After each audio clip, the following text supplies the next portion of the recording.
¿Cómo están? ¿Todo bien?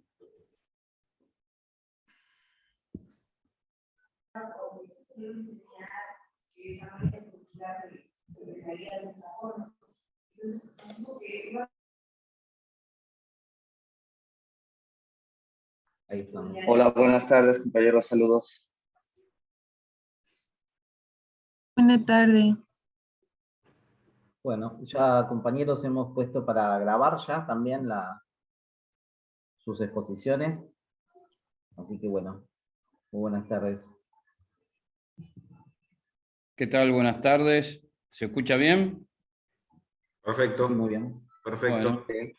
Bueno, si les parece, vamos a dar inicio a la segunda jornada de este tercer foro latinoamericano de trabajadoras y trabajadores científicos que estamos realizando en conjunto desde la FESIDUAS, la Federación de Sindicatos de Docentes Universitarios de América del Sur, y la Federación de Trabajadores, Federación Latinoamericana de Trabajadoras y Trabajadores de la Ciencia, también coorganizado con la FEPUPE, que es la Federación de Profesores Universitarios y Politécnicos del Ecuador. ¿Me salió bien, Roberto, esta vez?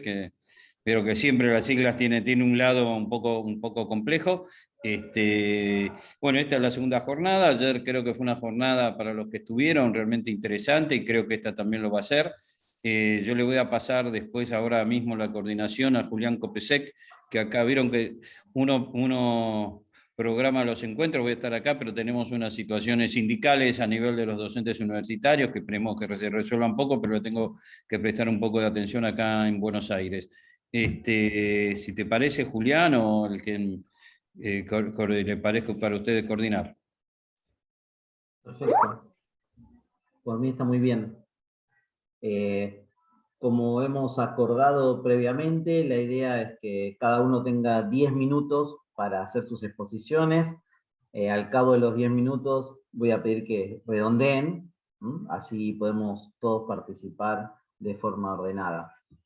La primera en exponer sería la doctora Cecilia Elizondo, del Colegio de la Frontera Sur de México, que Cecilia está conectada hace un buen rato, así que ya estuvimos hablando con ella. Así que bueno, tiene la palabra entonces la doctora Elizondo.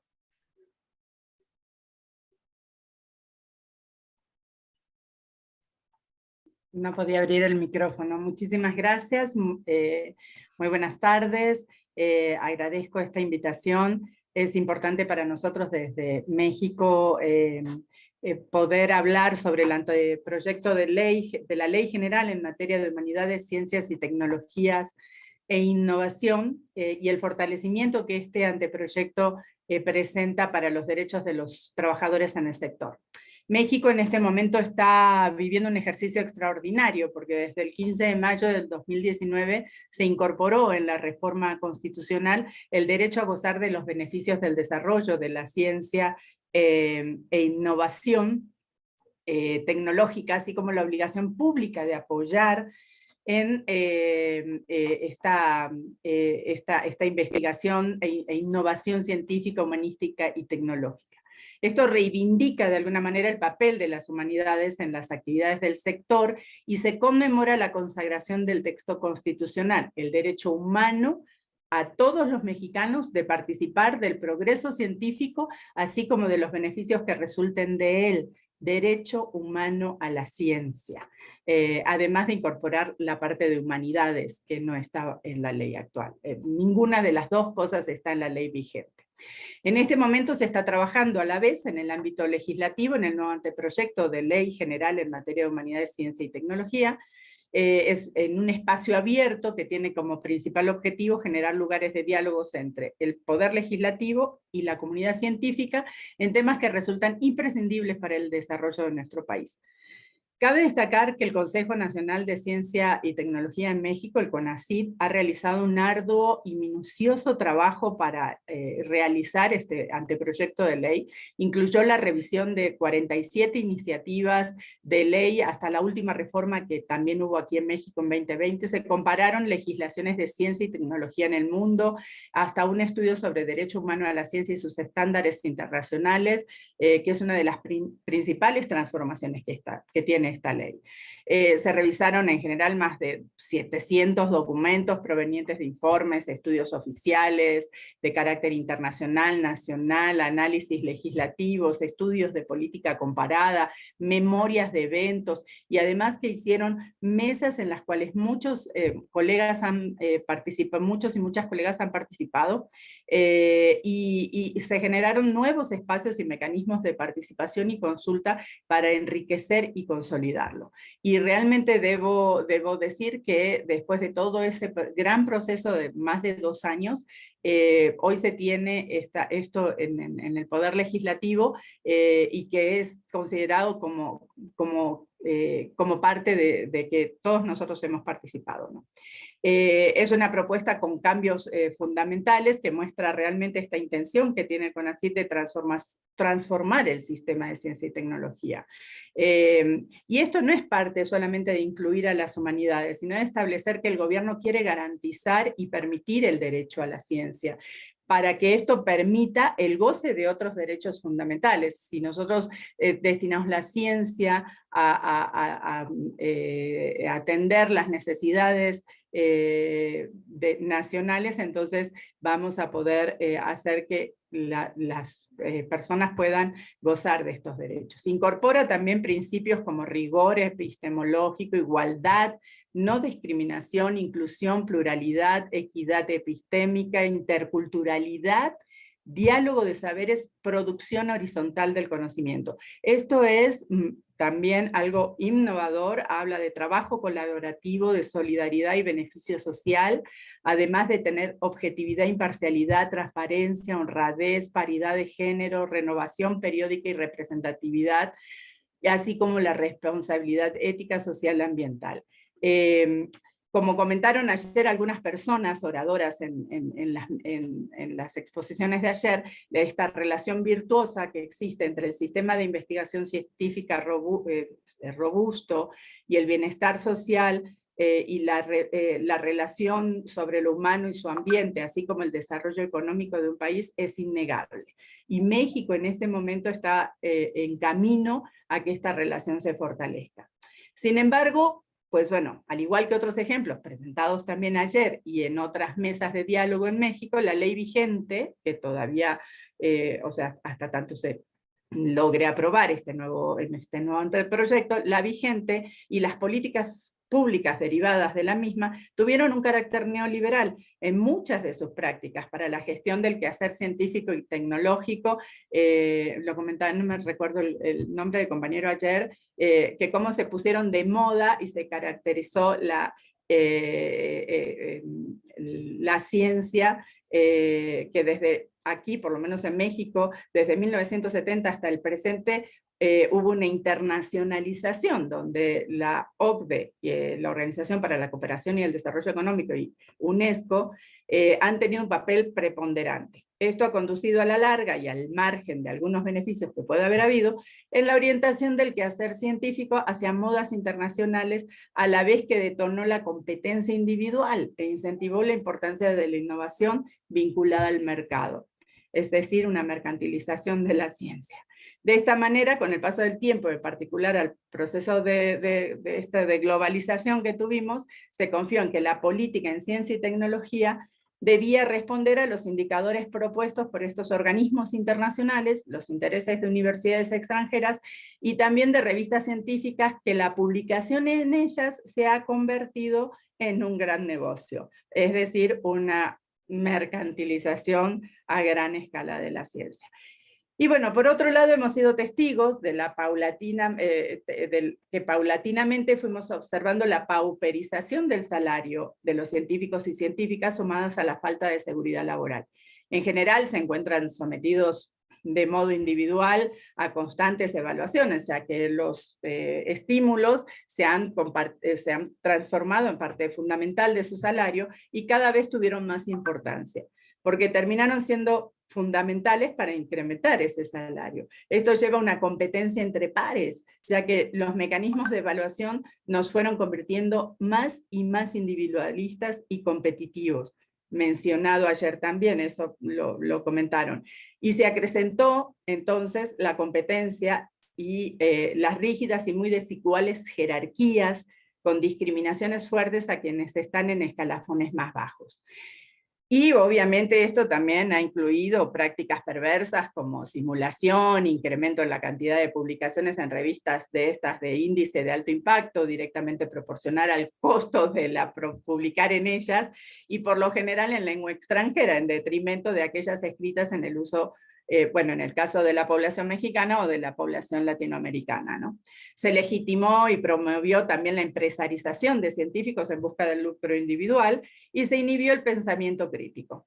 Todo esto dificultó la consolidación de una comunidad académica que debe fortalecerse a partir de la comunicación, en una cultura que se alimente del debate y que piense más allá de su rédito y beneficio personal. Como se mencionaba ayer, debemos pensar cada vez más en una forma de hacer ciencia para Latinoamérica, para atender nuestros problemas nacionales a través de investigación e incidencia. Ese es el nuevo perfil que debemos construir de manera conjunta. El presente anteproyecto de ley en México resalta en particular que en las décadas pasadas no se promovió esa incidencia en la investigación en los sectores más vulnerables del país, como por ejemplo el sector rural o los pueblos indígenas, ¿no? La incidencia de la investigación relacionada con el bien común, temas ambientales, violencia, cultura política, entre otros.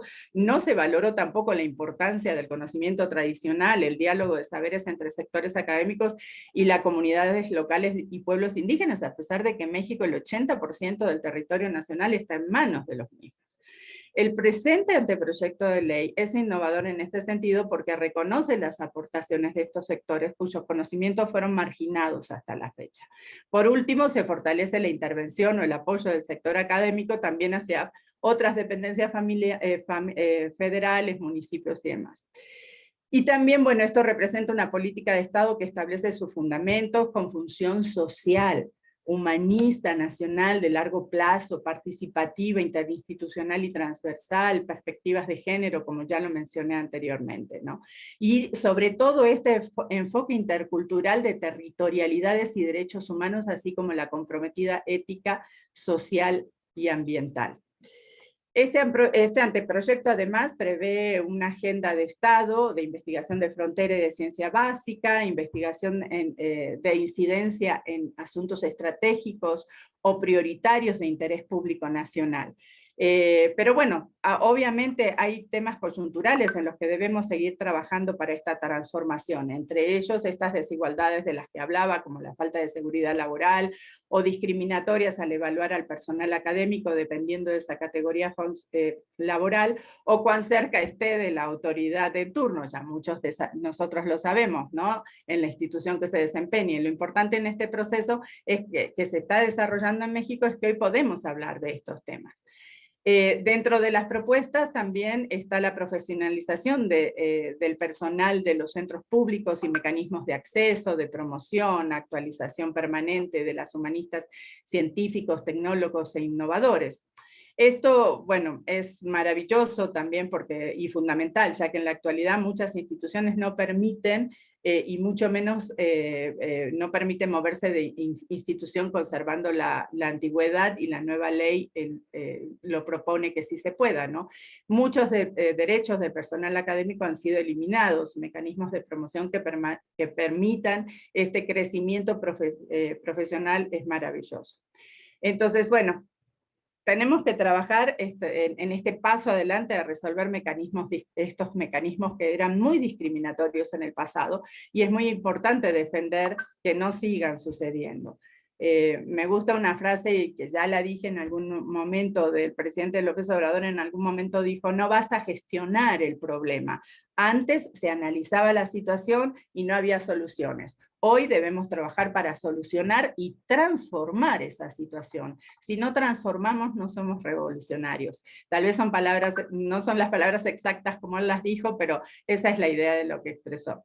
Y bueno, hemos hecho críticas tanto en México como en estas mesas latinoamericanas, pero para que seamos conscientes que esto sucede y decolonicemos nuestra mente y que pasemos a transformar este sistema para que se respete realmente el derecho de las personas trabajadoras del sector. Y bueno, para poder transformar, obviamente, tenemos que pensar de una manera diferente, acabar con los discursos y pasar a la acción de la importancia de la ética. No podemos seguir creyendo en esta falacia del sector de que todos somos iguales y tenemos los mismos derechos, porque no es así.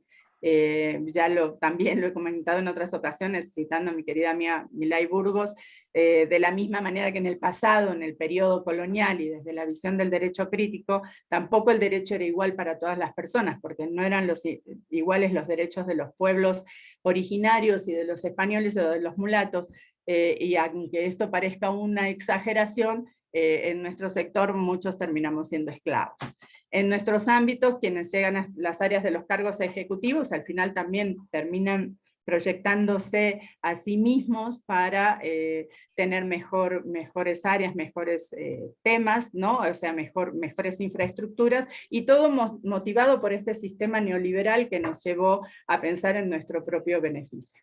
Y terminando, bueno, también como se mencionó ayer, necesitamos trabajar de manera conjunta para que se haga justicia en estos derechos laborales nuestros en Latinoamérica, y debemos fortalecernos entre los participantes con los ejemplos de los países progresistas en los cuales se están haciendo reformas normativas, como en México, que buscan generar científicos y científicas con un perfil diferente, con una apertura hacia la búsqueda del bien común para poder avanzar hacia la transformación de este sector, más allá de los discursos y de las aspiraciones individuales o beneficios personales. Muchísimas gracias. Bueno, muchas gracias, Cecilia, muchas gracias por tu participación, por ajustarte también a los tiempos que habíamos planteado. Le doy la palabra entonces al compañero Rodolfo Ondarza Rovira, que acá lo estoy viendo conectado. Por favor, corregime si te presento mal o hay algún error.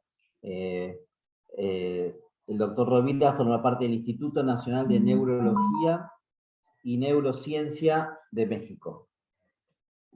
¿Tiene Sí, Rodolfo? Sí, muchas gracias. Sí, efectivamente, soy neurocirujano y hago neurociencia en el Instituto Nacional de Neurología y Neurocirugía. Muchas gracias.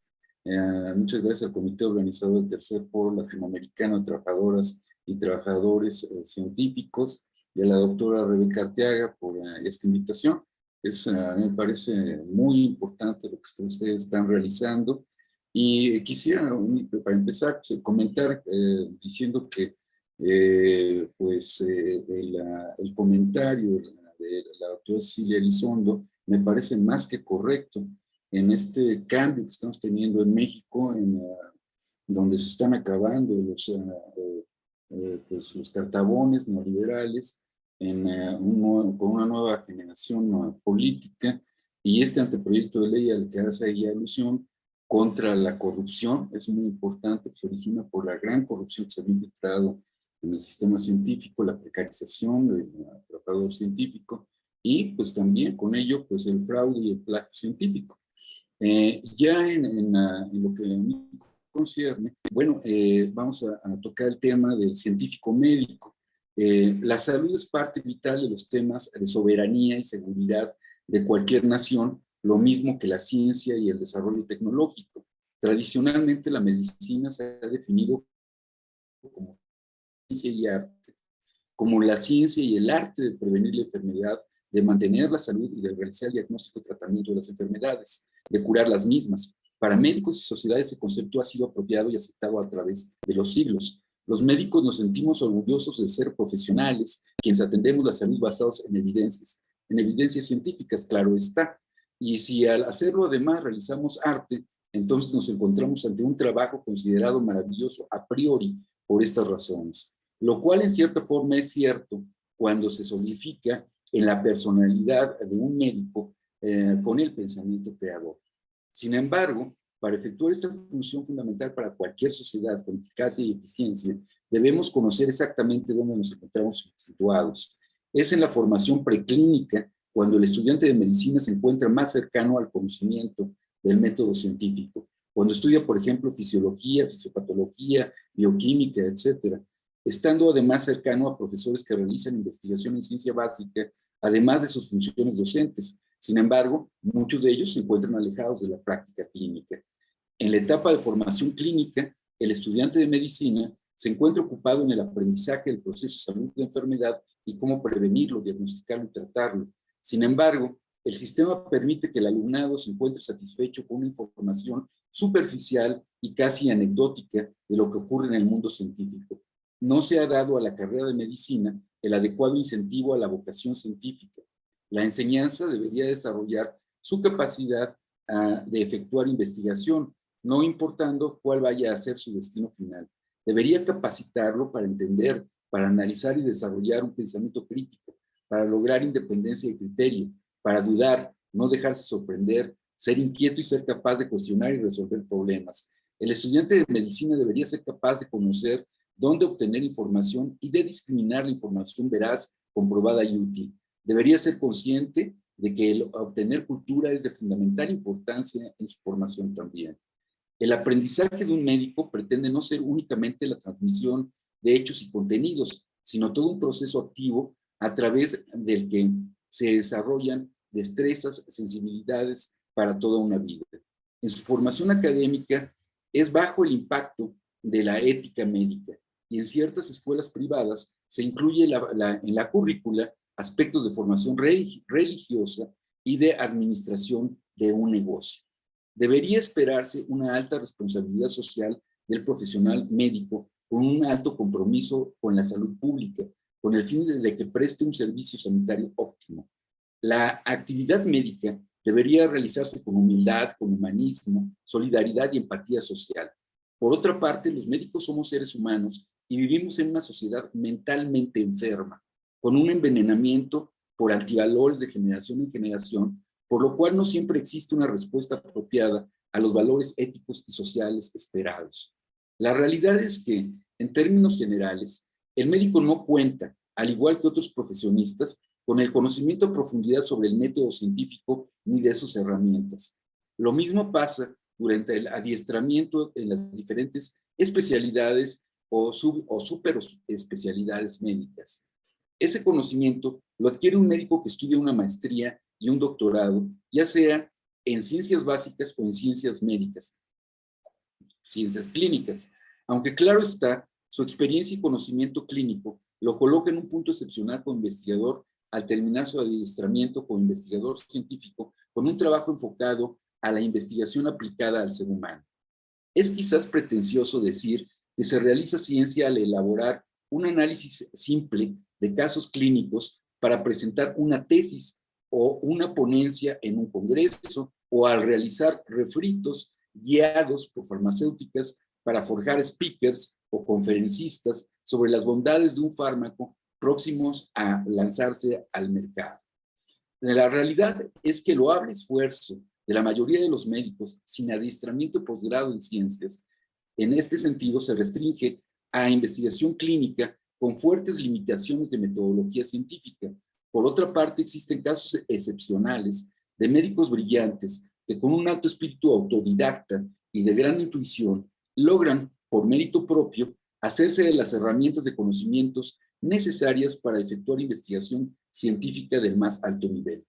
Esto ha sido evidente durante la pandemia, en donde ha sido clara la reacción más emocional e intelectual o científica de médicos armados únicamente con buenas intenciones ante una enfermedad nueva y desconocida, en donde no he podido yo encontrar un solo estudio realizado en Latinoamérica con verdadero rigor científico en investigación clínica que permitiera aceptar pros o contras en la utilización de emergencia de fármacos tales como el dióxido de cloro, ivermectino y hidroxicloroquina, más allá de las investigaciones físico-químicas, bioquímicas o farmacológicas. El método científico no fue aplicado adecuadamente en estos reportes que desafortunadamente adquirieron un tono meramente anecdótico. El que en muchos casos ni siquiera se haya informado a los pacientes de que se trataba de un tema experimental, de otras alternativas de manejo médico, de los posibles riesgos inherentes o de la firma de una carta de consentimiento informado, nos habla del pobre entendimiento de la ética, de los derechos humanos y de la ley misma. Sin embargo, existe un reclamo legítimo en cuanto a los médicos que han estudiado una especialidad, además de contar con el adiestramiento que confiere una maestría y un doctorado.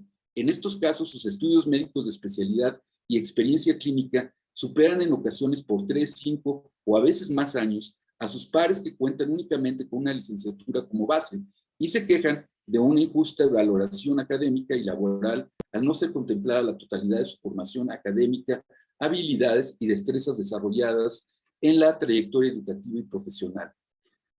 De acuerdo con la Encuesta Nacional de Ocupación y Empleo, levantada de igual manera por el Instituto Nacional de Estadística y Geografía, con datos correspondientes al segundo trimestre de 2021, se encontró que el promedio de años de escolaridad para las y los médicos es de 18.1 años. Lo anterior sin considerar el internado médico y el año de servicio social.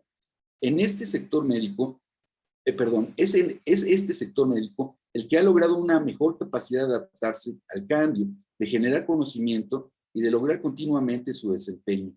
Un médico con especialidad, subespecialidad, maestría y doctorado puede tener 16 o más años de preparación académica a partir de la licenciatura y haber costado millones de pesos su formación, pudiendo ser más de 30 años de estudios si la cuenta se inicia con los estudios primarios y se incluye el internado y el servicio social. Esta no es una cuestión superflua o vanidosa, tiene que ver con la posibilidad de acceso a mejores condiciones de trabajo, de liderazgo, a contar con la posibilidad de formar estudiantes, de fortalecer líneas de investigación, a becas, apoyos económicos para el desarrollo y o la adquisición de tecnología, la realización de proyectos de investigación o para la difusión de resultados, etc. En México hay 305,418 profesionales de la salud. El 46% son mujeres y el 54% son hombres, de los cuales el 69% cuentan con una licenciatura, 27% tienen una maestría y solo el 4% cuenta con un doctorado. En promedio, los y las médicas trabajan 42 horas a la semana y perciben cerca de 122 pesos por cada hora trabajada. Los médicos que tienen un doctorado ingresan en promedio 26,695 pesos mensuales, lo cual realmente es muy bajo comparado con otras profesiones. O con lo que ganan los médicos que detentan el poder y que no tienen ni idea de lo que es una maestría o un doctorado. Sin embargo, las cosas no han sido fáciles para los jóvenes egresados de la carrera de medicina. De acuerdo con una encuesta nacional de ocupación y empleo, 60 de cada 100 egresados de la carrera de medicina no encuentran trabajo o no lograban ejercer en un puesto relacionado con su perfil universitario para 2017. Por otra parte, además en México, los médicos que tienen empleo se encuentran en muchas ocasiones sobreexplotados. El país requiere otros 300,000 médicos y 70,000 especialistas, de acuerdo con cálculos conservadores, en especial ciertas especialidades, como ha quedado descubierto durante esta pandemia.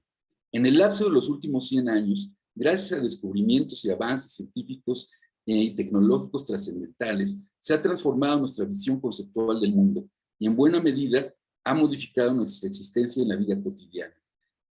Tal como Newton dijo, si he visto más es poniéndome sobre los hombros de gigantes. La mayoría de las invenciones modernas se basan en uno o muchos descubrimientos que se hicieron hace cientos de años, que se han fundido en el conocimiento de la misma humanidad, lo que hace que diversos expertos cuestionen también ciertas formas ético-morales, sociales y legales, por ejemplo, en las patentes. De esa manera es que para algunos la medicina moderna no es ni el arte de algo ni ninguna ciencia. La medicina clínica se apoya fuertemente en la investigación básica y es la sumatoria de artes y disciplinas científicas como las ciencias biológicas, químicas, matemáticas y físicas, que llevan a comprender la estructura anátomo-funcional humana en el contexto biopsicosocial por medio de aplicaciones del método científico a la resolución de problemas sanitarios en humanos, ya sean individuales o colectivos. Sin embargo, para la mayoría, la medicina sigue siendo un arte y una ciencia sociobiológica con las características anteriormente mencionadas. Es un hecho que la gran cantidad de información con la que se cuenta es abrumadora, a lo que se agrega que el intervalo entre la generación de un nuevo conocimiento y su aplicación en la práctica es cada vez más corto como producto de la globalización. Para finalizar, Doctor. Era para es que redondeara. fundamental Muchas gracias. crear la conciencia en la sociedad sobre la importancia de la ciencia y la tecnología para el progreso de cualquier nación, la imperiosa necesidad de ellas para lograr la incorporación plena en el mundo de hoy, también de la necesidad de crear políticas públicas que permitan la formación de científicos y el desarrollo de la ciencia y la tecnología que eviten la dependencia nacional, garanticen la soberanía y permitan disminuir desigualdades sociales e incrementar el bienestar social. Por otra parte, los avances científicos y tecnológicos, al llevar a la actualidad un vertiginoso avance, usualmente van a la delantera de la comprensión legislativa de sus consecuencias e implicaciones éticas en la sociedad. Es por ello que es indispensable la conformación de científicos con una sólida formación ética a la par de la conformación de colegios, comisiones o comités de bioética y ética médica que sean capaces de analizar los dilemas que actualmente enfrentamos y los que se avecinan, y tengan la capacidad de colaborar en el trabajo legislativo necesario para garantizar lo mismo el acceso de la población a estos avances, como su protección a los riesgos inherentes a los nuevos conocimientos. Es cuanto, muchas gracias. Bueno, muchísimas gracias, Rodolfo. Muchas gracias por tu presentación y por tu presencia acá, y te agradezco mucho por tus palabras. Se debería preparar la doctora Abigail Jiménez, no sé si está presente, se puede conectar la cámara. Sí, sí. ¿Me escuchan? No se te ve, Abigail, no se te ve nada más. Está como la cámara muy arriba. Ah, vale. Dame un segundo. Bueno, mientras yo presento a la doctora Abigail Jiménez, que representa a la Asociación de Científicos Mexicanos en el Extranjero, México-España, ¿verdad? Sí, sí, sí. Bueno, muchas gracias, Abigail, así que puedes empezar tu exposición. Vale, ¿se ve? Si podés bajar un poco más la cámara, mejor. Ahí que no está, veo. Perfecto. Vale, perfecto. Muchas gracias.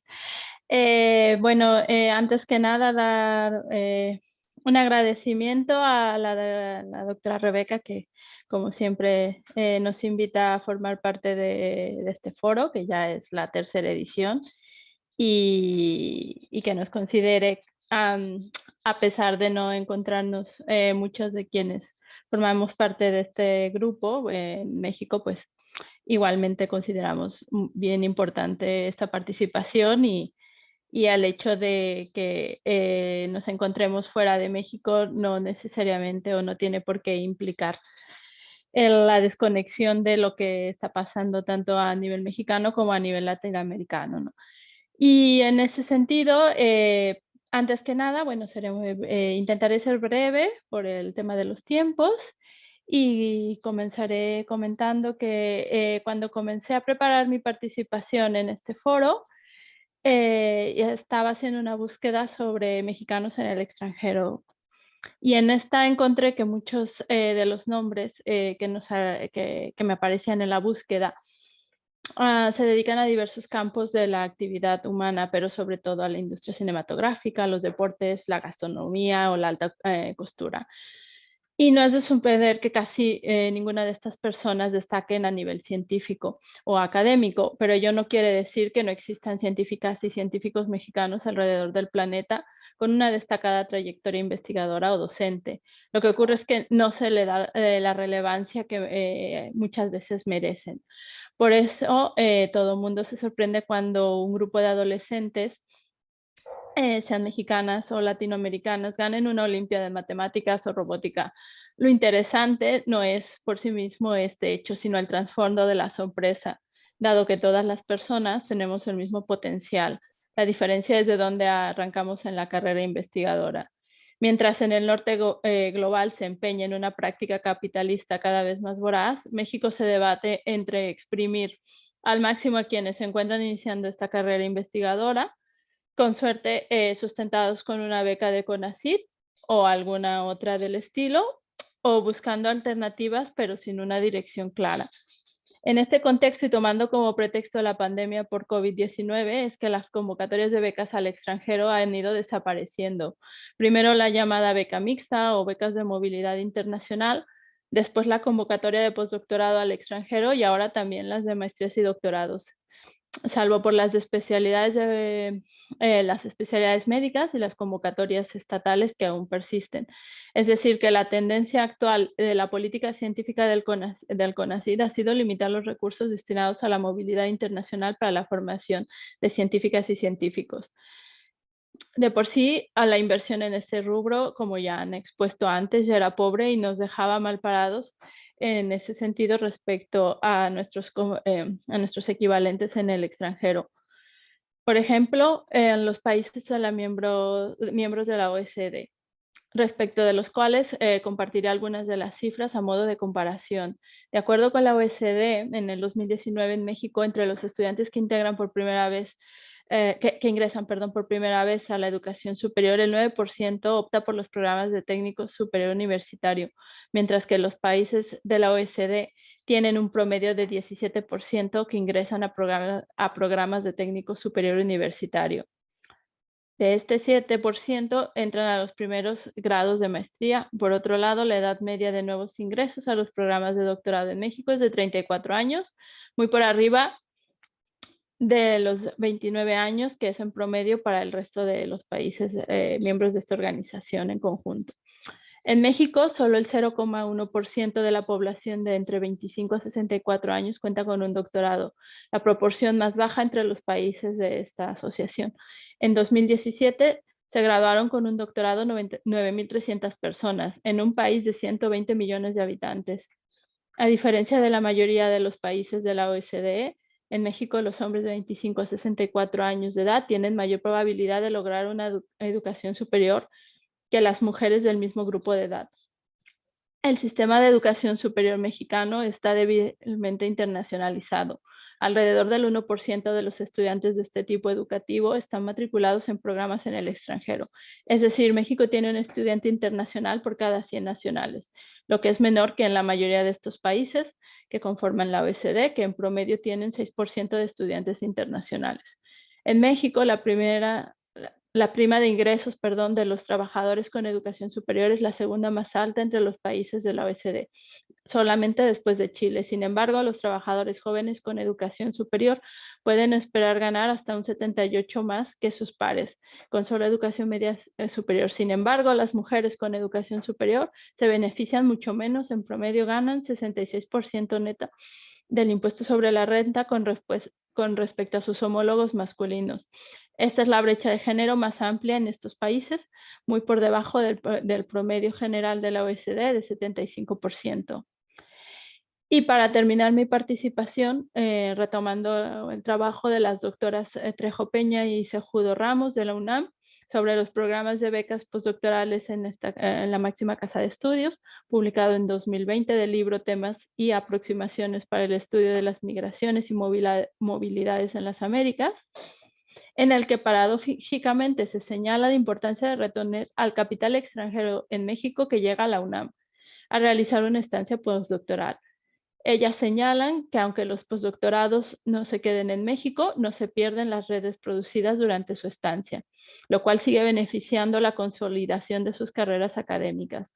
Asimismo, remarcan que las estancias postdoctorales fungen al mismo tiempo como un refugio frente a la precariedad laboral que como latinoamericanos padecemos y como una etapa de adquisición de capitales rumbo a la consolidación de la carrera académica.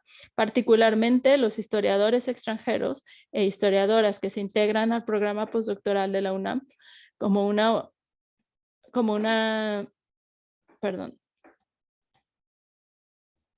etapa,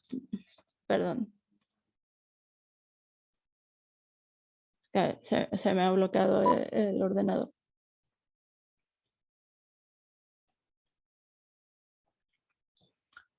Vale, continúo. Lo anterior genera nuevas expectativas y posibilidades de desempleo, tanto en el espacio académico mexicano como en los países de origen. Finalmente, concluyen que el programa postdoctoral de Historia de la UNAM actúa como un imán para atraer talentos a México y permiten consolidar trayectorias abriendo posibilidades de distinción en el área de historia.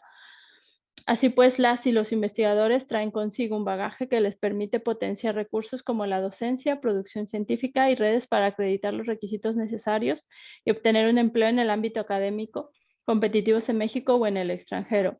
Es resaltable que lo que se considera positivo para quienes lleguen a México a consolidar sus carreras resulta punitivo desde las políticas actuales para las y los científicos mexicanos que se consolidan en el extranjero, a quienes se nos recrimina que por no incorporarnos o reincorporarnos al sistema mexicano, cuando es claro que no existe una política pensada para la repatriación y la reincorporación. Desde el año 2020, las plazas para la repatriación se limitaron a investigadores e investigadoras en las áreas médicas, dejando al garete a los científicos de todas las otras áreas del conocimiento en las cuales el Estado mexicano invirtió en su formación. Dadas las carencias de la política y la falta de oportunidades derivadas de una mala inversión histórica en infraestructura científica y la saturación de las posiciones en la academia, podría entonces entenderse como una oportunidad de crecimiento nacional, la incorporación de personal mexicano al medio científico internacional y seguir fortaleciendo la ciencia mexicana y asimismo a la sociedad mexicana a través de la colaboración desde otras latitudes. Muchísimas gracias. Muchísimas A gracias, ustedes. Abigail, por tu presentación. Estamos ya promediando la lista de expositores. Le voy a solicitar, tenga bien,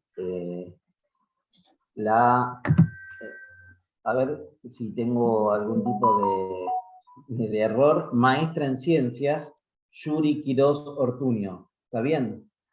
MDC, Maestra en Ciencias. Hola, O ¿qué tal? maestro en Maestro, Ciencias. maestro.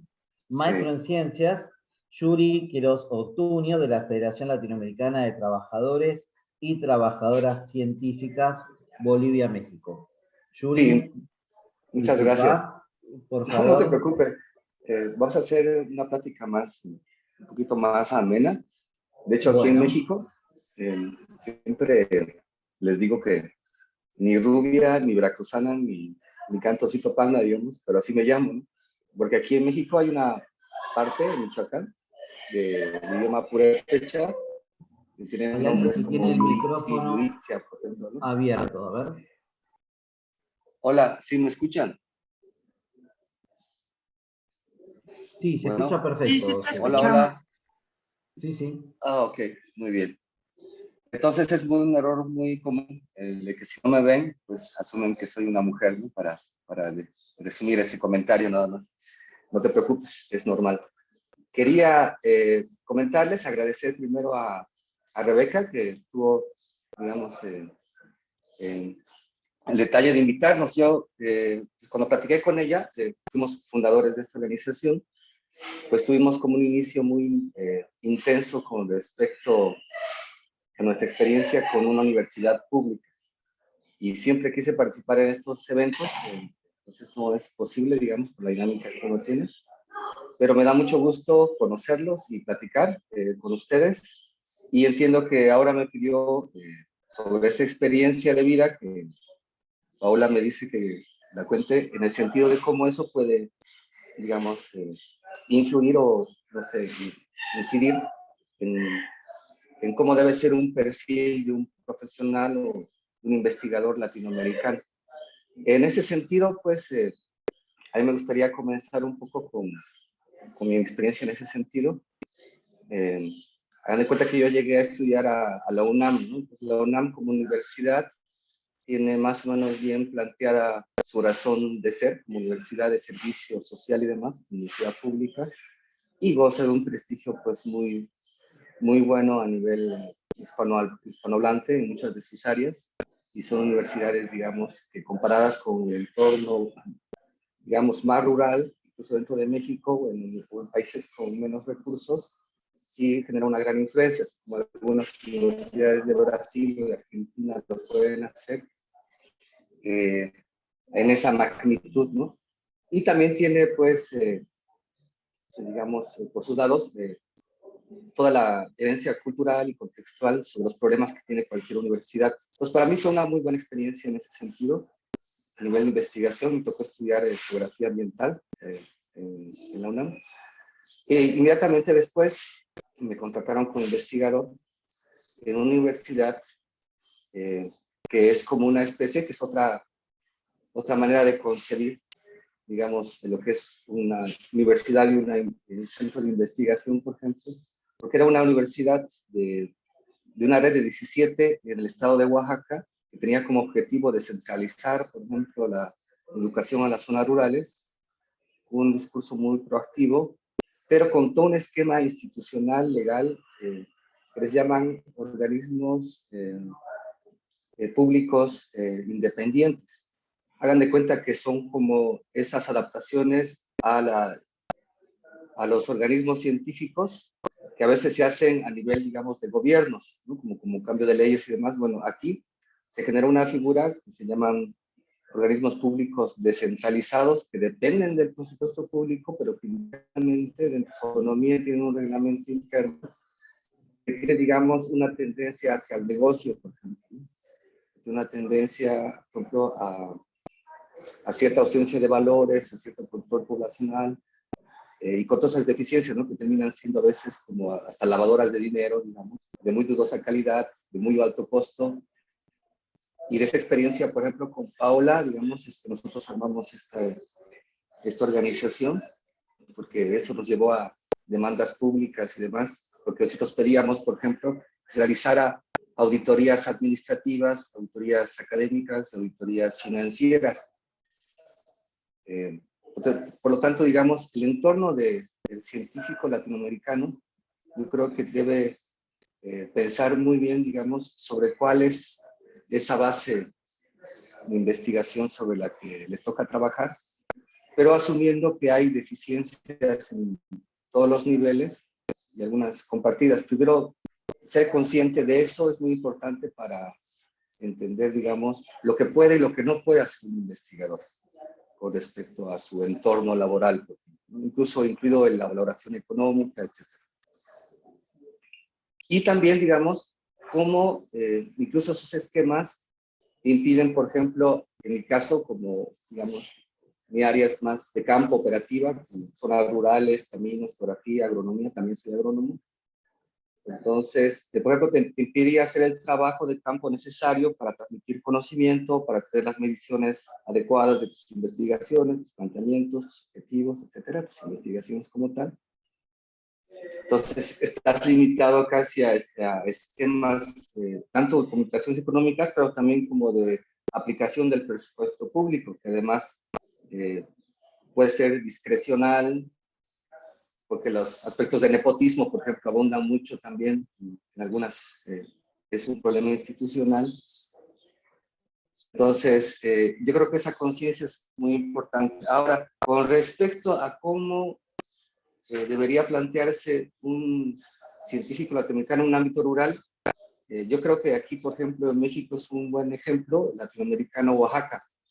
Oaxaca tiene como una expresión muy similar a los pueblos bolivianos, argentinos, ecuatorianos, así amazónicos, una expresión de culturas que tienen estos entornos comunitarios, que por ejemplo en Bolivia les pueden llamar ayllus, que aquí les llaman comunidades de usos y costumbres, que tienen también regímenes legales un poquito diferenciados, pero en general, digamos, una población muy similar, que también me ha tocado trabajar en Perú, y yo reconozco que el ámbito rural, por ejemplo, sí requiere de otras capacidades que a veces uno no tiene como está formándose como investigador, o está formándose, por ejemplo, como un profesional. Y creo que en ese sentido también hay que realzar, digamos, estas cuestiones que a mí en la actualidad, como me toca trabajar con un programa que se llama Sembrando Vida, con campesinos, reforestando, organizando, que es un proyecto muy, muy integral. Sí vemos que hay dificultades, por ejemplo, que cuando uno, digamos, no tiene el acceso a conocer el contexto, aceptar esquemas de diálogo intercultural, por ejemplo. de esquemas de investigación asociada, ¿no? Con recursos, conocimientos comunitarios, por ejemplo, ¿no? Yo creo que en ese sentido también hay que reconocer que el científico de campo, por ejemplo, el científico biólogo, el antropólogo, todos los que nos toca ir, digamos, a caminarle por ahí, en todas las áreas que nos tocan, sí tiene que tener una capacidad alta de lectura de la realidad. Y tiene que poder también ser una capacidad muy alta de entendimiento cultural, de entendimiento histórico, para poder realizar una buena función en lo que le toque hacer. Es decir, porque digamos, también hay que pues, prever que tenga la suficiente calidad técnica, instrumental, de conocimiento que necesita, es decir, que es una persona cualificada, porque también tenemos que reconocer que en las universidades hay entes que nacen, crecen y se reproducen y mueren ahí mismo, nunca tuvieron experiencia y entraron en un proceso de simulación de décadas, donde muchos científicos se posicionan jerárquicamente, económicamente, pero que carecen de conocimiento real, por ejemplo, en el trabajo rural. Yo creo que además de esas capacidades técnicas, requerimos otras muchas más sociales y también se requiere una visión que tenga muy claro la lectura local y la lectura global, porque los acontecimientos son muy dinámicos, mucho más en nuestra actualidad. Estamos en una era tecnológica que llega a las zonas rurales, por ejemplo, que no es antagónica, que debería ser complementaria, pero que depende mucho del autorreconocimiento que tenga una población de esa cultura. Entonces un científico debería también plantearse o tener esa perspectiva para tener, digamos, una incidencia mayor en la sociedad. Eso independientemente del área que nos toque. Claro. Como tal. Y tener la capacidad... Estimado Yuri, si quiere ir redondeando. Ajá. Sí, entonces, en ese sentido... Hay alguien que tiene el micrófono abierto, si alguien lo puede chequear, que creo que es el señor González, Castillo González, pero no logro cerrar, no logro apagarlo. Ahí está. Listo. Ahí está, Yuri. Correcto. Disculpa. Entonces, bueno, para redondear y aprovechando las intervenciones de los anteriores dos compañeros, creo que en el contexto al menos mexicano o mundial estamos viviendo algunos cambios difíciles, algunos buenos. En el caso de México, yo creo que hay como este proceso, aunque digamos en sus diferentes lecturas, muy efectivo en reducir estos esquemas de corrupción, de simulación, que está incorporando también a la ciencia, está reconociendo universidades comunales, por ejemplo, etcétera. Y creo que en ese sentido tenemos que estar preparados como científicos para hacer ese aporte y aprender muy bien de nuestra experiencia y cambiar en la institución donde trabajamos. Yo creo que ese perfil nunca debe perder tampoco perspectiva sobre la vocación social que debe tener una universidad con presupuesto público. Creo que yo redondaría mi aporte en ese sentido.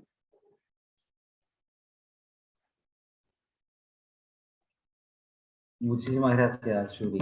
Muchísimas gracias. Bueno, ahora sí, la presento a Paola o a Rebeca Arteaga, la compañera de la Federación, que va a continuar con la moderación. Hola, muchas gracias, Julián. Bueno, ya estamos aquí presentes. Tuve problemas un poquito de conexión. Entonces vamos continuando con el programa y les agradecemos en serio que se acoten a los tiempos porque vamos en el programa correcto, ¿no? Vamos en la secuencia correcta. Muchas gracias a todos los que y todas las que han participado hasta ahorita.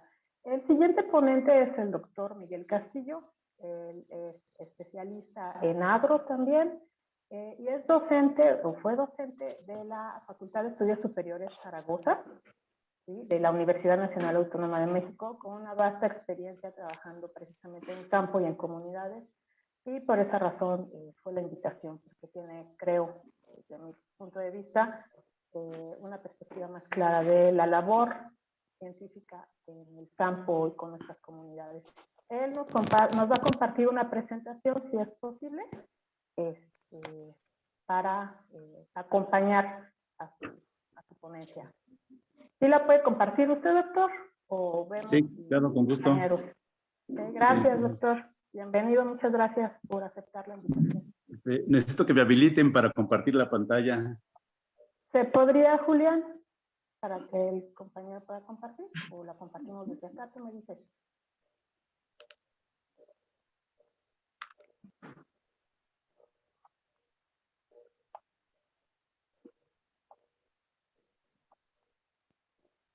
Sí, bueno, primero, en lo que se resuelve esta cuestión técnica, pues agradecer a los organizadores, principalmente a la doctora Paola Arteaga, la invitación y obviamente la posibilidad de transmitir algunas ideas relacionadas precisamente con este tema tan importante del foro, pues obviamente habla acerca de la posibilidad de crear un perfil muy importante del investigador. Entonces, todavía sigue inhabilitada la función de compartir pantalla.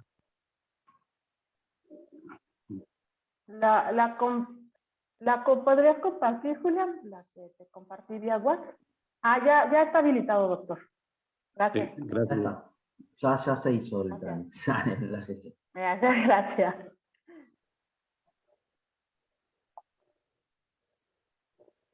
Gracias, Manuel. También. No lo hago yo eso, lo hace el compañero de lo la hace FEDU que desde está en allá. otro lado. Porque yo ya Sí, avisé. Ahí está, Julián, muchas gracias. Bueno, gracias. Bueno, para no ir perdiendo tiempo, quizás pudiéramos comentar que efectivamente la situación actual que se vive en las instituciones de educación superior, pues es realmente bastante crítica, ¿no? El trabajo de investigación con el trabajo docente, parece que hay un divorcio realmente bastante importante, y eso pues obviamente ocasiona muchos problemas, ¿no? Muchos problemas porque pues se prioriza la investigación y entonces esto provoca realmente una visión segmentada de las cosas que pudiera ser digamos, un profesor dedicado solamente a la docencia en comparación con un docente que puede hacer investigación, ¿no? Sigo con el problema de compartir mi pantalla. No puedo, bueno, pero puedo seguir comentándoles parte de este trabajo, en el cual pues obviamente hay una asimetría en los campos del conocimiento, ¿no? Realmente todas las ciencias que desarrollan las universidades, pues a veces unas tienen mejor crecimiento, tienen más investigadores, por ejemplo, otras no tantos, y obviamente pues esto pues genera asimetrías en los cuerpos de investigación y que finalmente se traducen en la posibilidad clara de generar realmente esta posibilidad, ¿no? De tener una vinculación realmente importante entre la docencia y la investigación, ¿no? Porque pues, obviamente la institución marca, ¿no? Por ejemplo, el hecho de que un profesor carezca de un posgrado, pues le impide realmente tener la posibilidad de hacer investigación, cuando realmente los posgrados, si bien están enfocados a la investigación, las habilidades de investigación pueden desarrollarse desde la fase de la formación profesional, ¿no? Entonces, por lo tanto, existe se desvirtúa la vida académica cuando tenemos dos grandes grupos, ¿no? Los investigadores por un lado y los profesores que después de toda una situación, pues obviamente hay enfrentamientos y obviamente hay situaciones que no son pertinentes, ¿no? Por lo tanto, yo creo que es importante que las investigaciones y la docencia tengan una posibilidad de convivir y obviamente de desarrollarse en conjunto, que es lo que vamos a tratar en este momento, ¿no? Y obviamente pues es importante observar que estas relaciones precarias entre la investigación y la docencia pues han sido más bien matizadas por las políticas institucionales, ¿sí? Desafortunadamente, pues la docencia en muchas instituciones públicas en México pues es la parte prioritaria de las universidades, ¿no? Están enfocadas a la docencia y la investigación la toman como una segunda etapa de la evolución institucional, ¿no? pero finalmente pues esto hace que si no hay elementos para poder hacer la docencia, la investigación, por ejemplo, la gente de las ciencias naturales, como sea la física, la química, la biología, la bioquímica, entre otras, pues si no tienen un buen laboratorio, difícilmente van a poder alcanzar niveles de investigación realmente importantes, ¿no? Entonces, obviamente esto, pues hace que inclusive existan mitos, por ejemplo, que tenemos que ir derribando, y destaco alguno de ellos, como sería, por ejemplo, el mito de la superioridad del investigador por encima del docente. O sea, tal parece que la investigación es un privilegio para unos cuantos, y la docencia, pues de modo es lo que te tocó y ya no puedes hacer otra cosa más que eso, ¿no? Ese es un mito que hay que superar, ¿no? La otra es que, ¿por qué separar? Ese sí es un mito que vamos a comentar en un momento. ¿Por qué separar el quehacer docente del proceso de investigación? Me parece que ahí las instituciones de educación superior no han hecho el esfuerzo ni han diseñado las estrategias suficientes para ligar, para compartir, para acompañar el proceso docente con el proceso de investigación. O sea, en definitiva, los dos procesos tienen que ir desarrollándose mutuamente, ¿no? Y obvio, pues esto hace que tengamos aspiraciones, ¿no? Y en este caso, mencionar que un docente de categoría superior, o sea, digamos el plus del docente, es que su propia docencia se basa en su investigación, ¿no?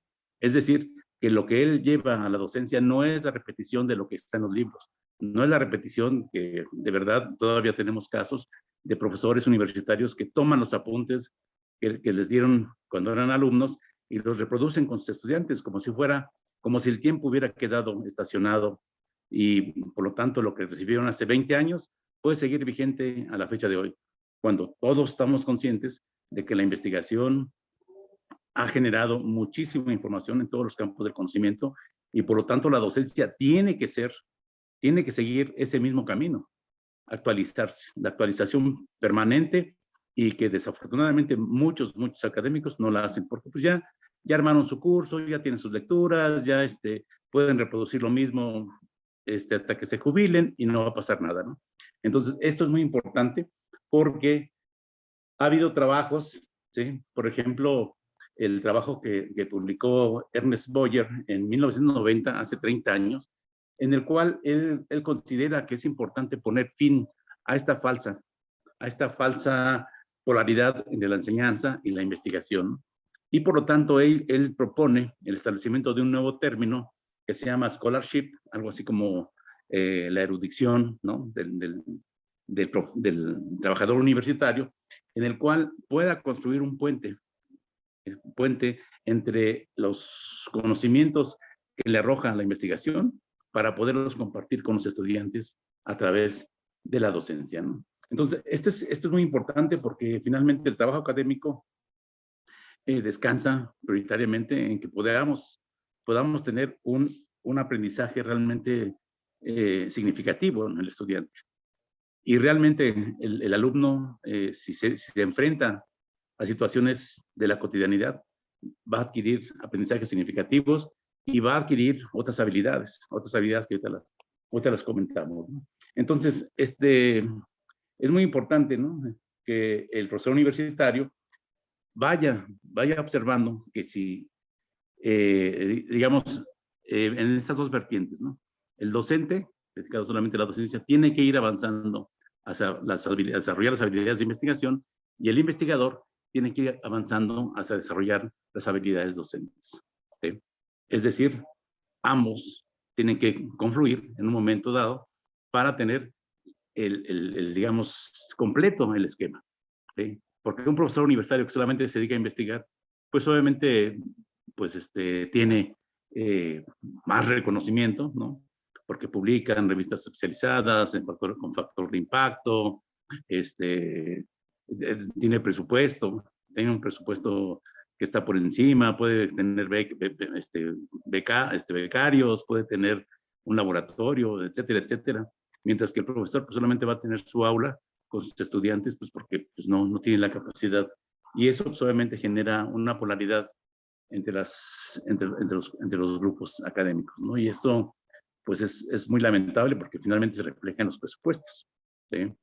Por ejemplo, el Consejo Universitario de la UNAM el año pasado, en el 2021, con plena pandemia, se autorizó 17,000 millones de pesos para la investigación dentro de la UNAM. Y 17,000 millones de pesos es mucho dinero.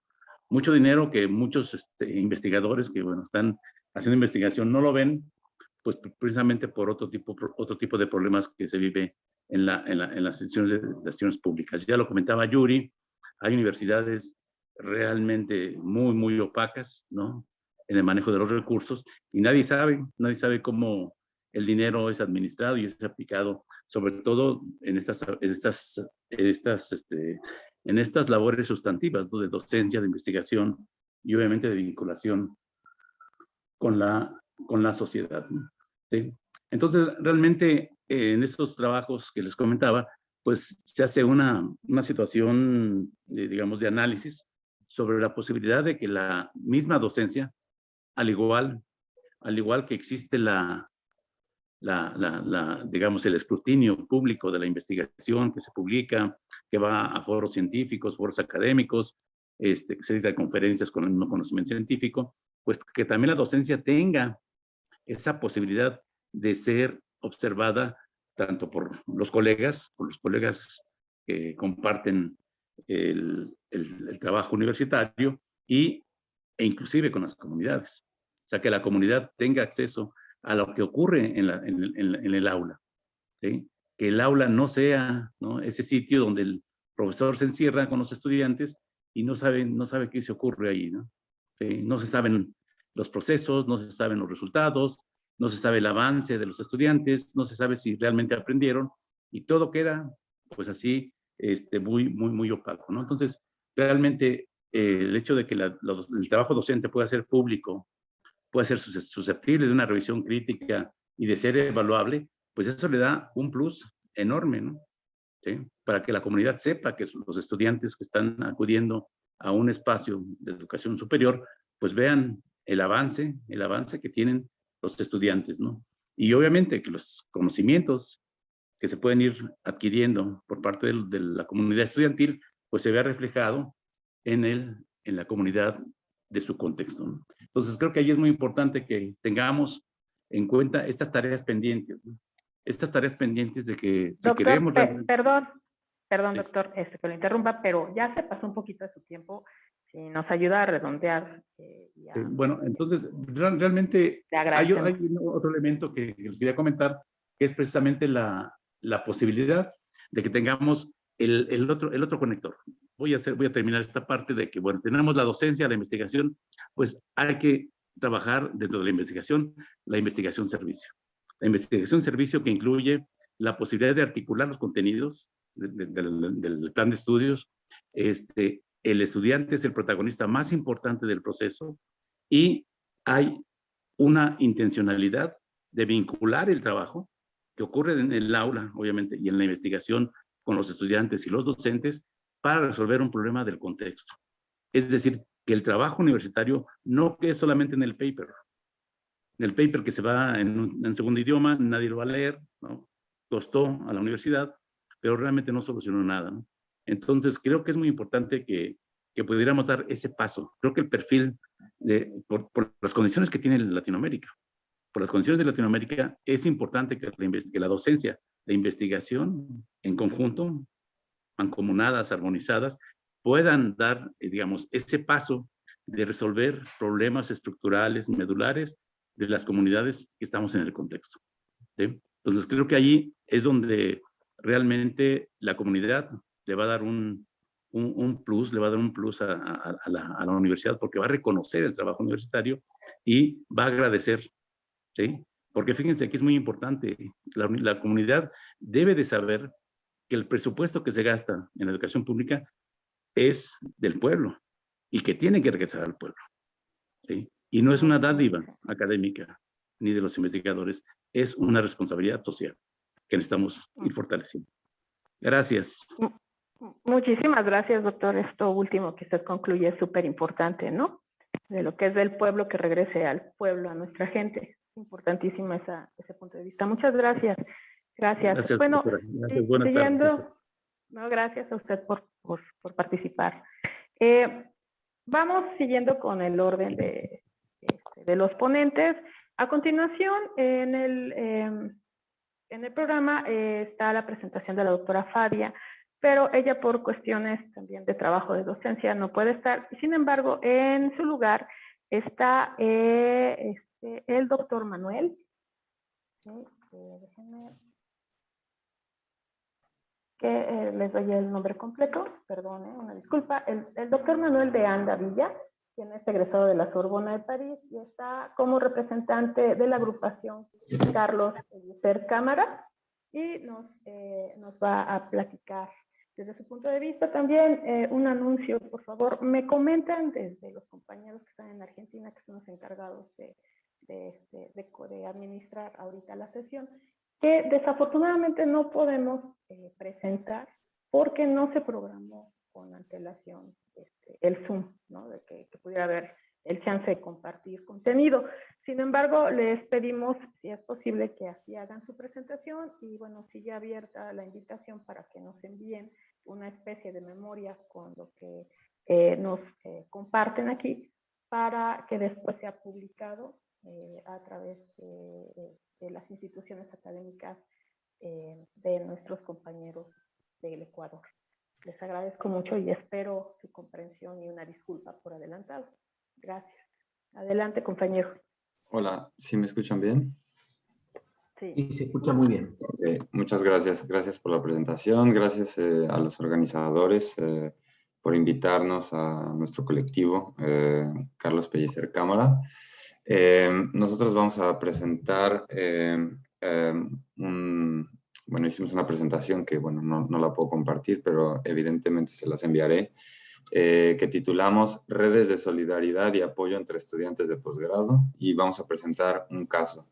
Entonces aquí en este caso voy a hablar más bien de la cuestión de los estudiantes de posgrado y de los problemas a los que se enfrentan, sobre todo derivados de la precarización del trabajo, del quehacer científico, que los coloca en situaciones de gran vulnerabilidad. Bueno, entonces voy a presentar primero mencionando cómo llega un estudiante latinoamericano al posgrado.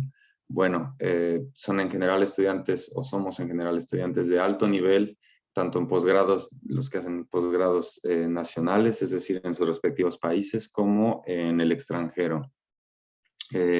Somos por lo general estudiantes de tiempo completo, que requieren un financiamiento, que generalmente se da a través de becas y a veces en algunos casos a través de esquemas de préstamo, igualmente estatales, tanto estatales como públicos, como privados, perdón. Y bueno, en la mayoría de los casos cabe mencionar que no hay un reconocimiento del estudiante como un trabajador de la ciencia, y esto es una constante muy latinoamericana, yo creo que se da en todos lados. Entonces esto condiciona, da una precariedad a los estudiantes de posgrado porque están a la merced en muchos casos de convenios restrictivos, como pueden ser, por ejemplo, los del CONACYT, que no les permite tener ingresos aparte o trabajos extras. Hay un desconocimiento de los derechos del estudiante y del trabajador científico, porque es un becario, no es un trabajador. Entonces, esto conlleva a condiciones laborales que son generalmente muy injustas, por ejemplo, hablando de cuestiones como vacaciones, primas o aguinaldos por un trabajo extra, bonos no existen.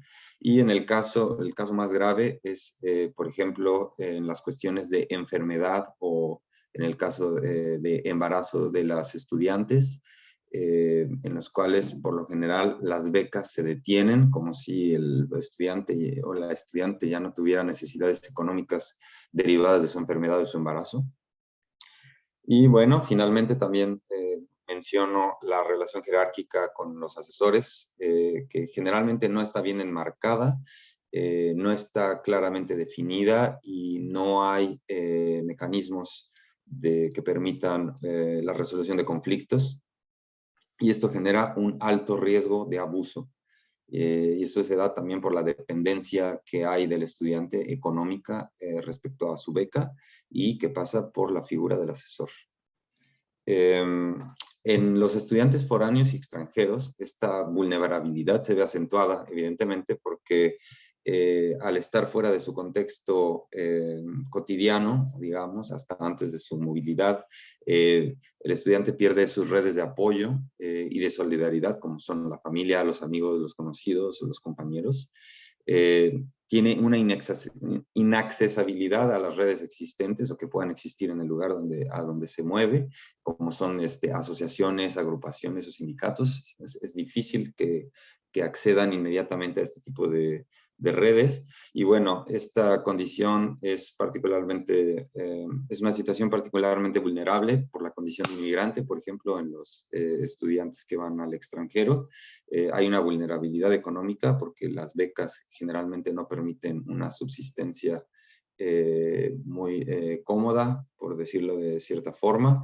Y bueno, hay una precariedad también del estatus migratorio en muchos países, por ejemplo, sobre todo, pongo el ejemplo de España, en el cual tampoco se permite a los estudiantes que llegan con becas de estudiante, con visas de estudiante, de trabajar en otras situaciones. Entonces dependen 100% de esta beca, por ejemplo, en el caso de México, las becas que bueno, que ahora se han ido reduciendo, pero que hasta hace poco son las principales, que son las becas del CONACYT. Y bueno, a estas condiciones que son generales podemos añadir las particulares de cada estudiante, de cada trabajador de posgrado, ya sea como el género, la orientación sexual, alguna discapacidad y cualquier otra situación. Bueno, entonces nosotros queríamos presentarles un caso en el cual intervenimos nosotros y que podamos considerar un caso de éxito en cuanto a la intervención y a la defensoría de los derechos de este estudiante. Es una estudiante de la Sorbona de París. Para darles el contexto, ella es una estudiante de doctorado en biología mexicana con una discapacidad derivada de una condición psiquiátrica.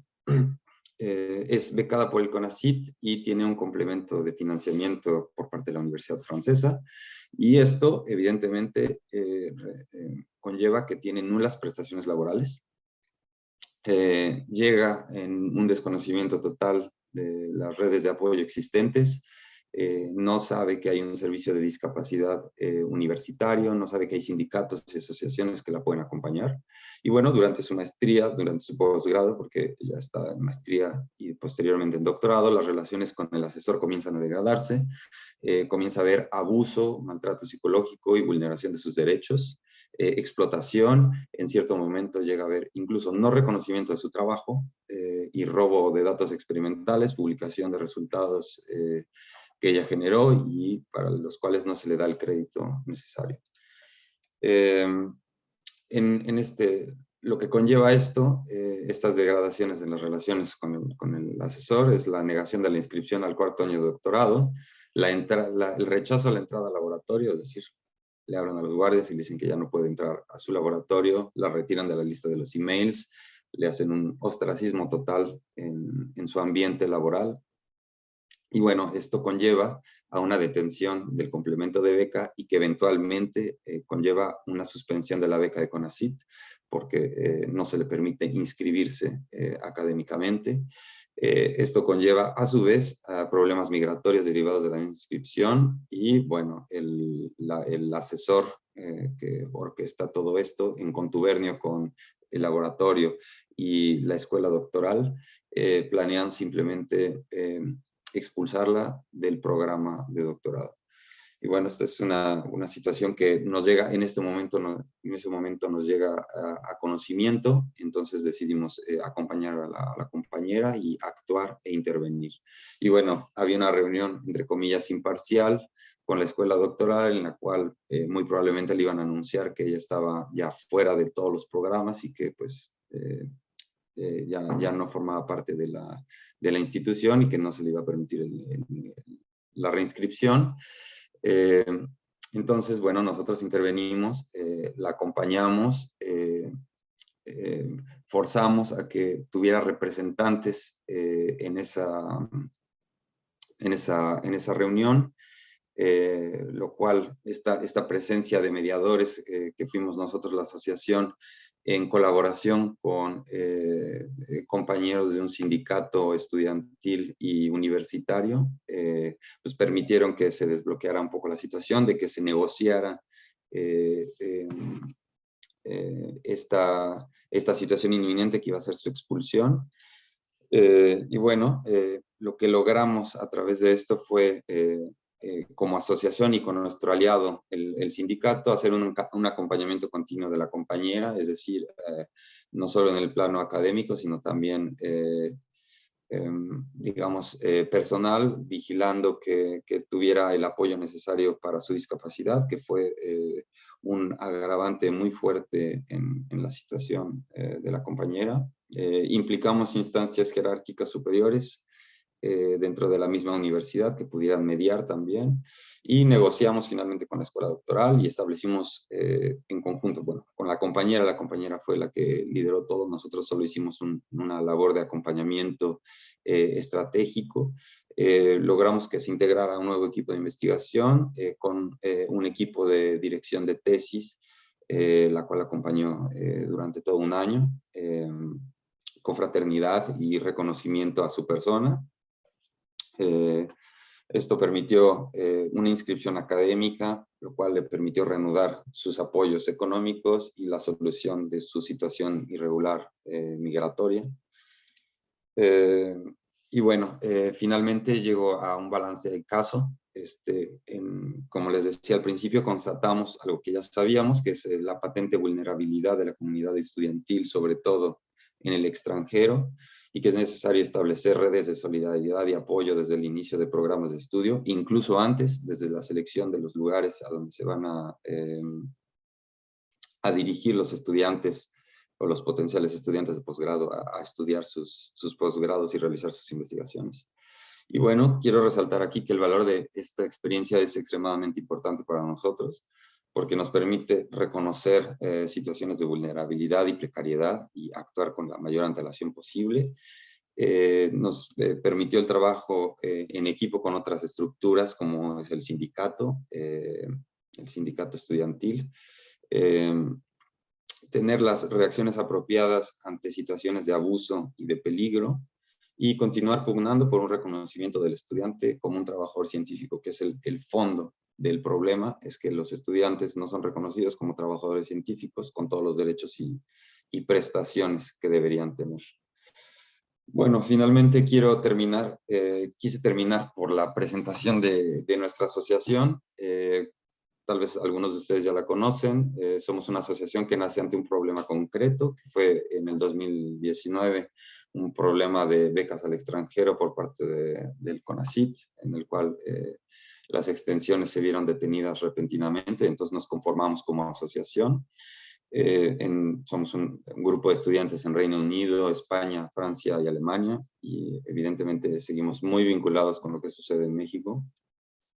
Y después de esa situación que nos encaminó a organizarnos, nos constituimos legalmente como una asociación para poder expandir nuestras actividades. Y entre nuestras principales misiones, pues, es acompañar a los becarios e investigadores desde su llegada a los países huéspedes durante el desarrollo de sus actividades profesionales, coadyuvar con los procesos de comunicación entre los becarios y sus interlocutores institucionales, sobre todo en México e incluso en el extranjero, y reforzar los lazos de cooperación entre estudiantes e investigadores mexicanos en el extranjero, sobre todo en Europa. Y finalmente, buscamos también crear y reforzar lazos de cooperación entre estudiantes e investigadores mexicanos con instituciones en México, porque esa es una vocación que tenemos muy clara de retribuir desde nuestra propia trinchera al progreso y en pro del pueblo de México. Y bueno, por su atención, les agradezco. Muchas gracias. Muchísimas gracias, Manuel, por tu participación. Gracias por todas estas informaciones tan importantes, porque a veces nosotros no vemos, ¿no? O dejamos de considerar a todos los mexicanos y mexicanas, que es como una diáspora de científicos que tienen que emigrar precisamente por las condiciones, más bien las no condiciones laborales que tenemos aquí en nuestro país, y que también se trata, ¿no?, de precisamente cambiar estas figuras, proponer nuevas, con el objetivo de mejorar estas condiciones y entonces también pedir estos nuevos espacios, ¿no?, precisamente como para contrarrestar todas las malas condiciones que el modelo neoliberal en el sentido laboral nos ha dejado a todos y a todas, con un esquema de explotación, si lo queremos ver así, desde nuestras etapas más tempranas, como formación, en nuestra formación como científicos y científicas. Gracias por traerlo aquí a la mesa, a todas y todos los participantes mexicanos que están en el extranjero. Los consideramos y nos consideramos también de cierta forma como desplazados de la ciencia, ¿no? Este es un fenómeno migratorio increíble, porque nos llama la atención como en otras instituciones que no son las nacionales, mucho potencial, mucho recurso humano calificado, sí encuentra un lugar para laborar. No es que no tengamos la capacidad, no es que no tengamos la formación, simple y sencillamente no están los espacios, ni tampoco está la voluntad para poder abrirlos, ¿no? Les agradezco mucho. Vamos a continuar en el sentido de la organización. Ahorita la siguiente presentación, les acabo de hacer coanfitriones para ver si ustedes pueden presentar. Perdón, Emanuel, porque ya no pude hacerlo contigo, pero para ver si las siguientes expositoras pudieran presentar sus trabajos, ¿no? Y si no, pues bueno, trataré yo de compartirlos por este medio. La siguiente compañera que va a estar con nosotros es la maestra en ciencias, Marianne. Déjenme, es que no me sé el nombre de memoria, tengo que ver el programa, una disculpa. Sí, es la compañera Marianne García Tapia. Ella es estudiante de posgrado de la Universidad Autónoma Metropolitana, aquí en Iztapalapa, de aquí de México, está en la Ciudad de México. Adelante, Marianne, te hice coanfitriona, espero que puedas tener el chance de compartirnos tu presentación, si no, nos la puedes mandar y la compartimos por aquí. Pues muchas gracias. Gracias a la organización por invitarme.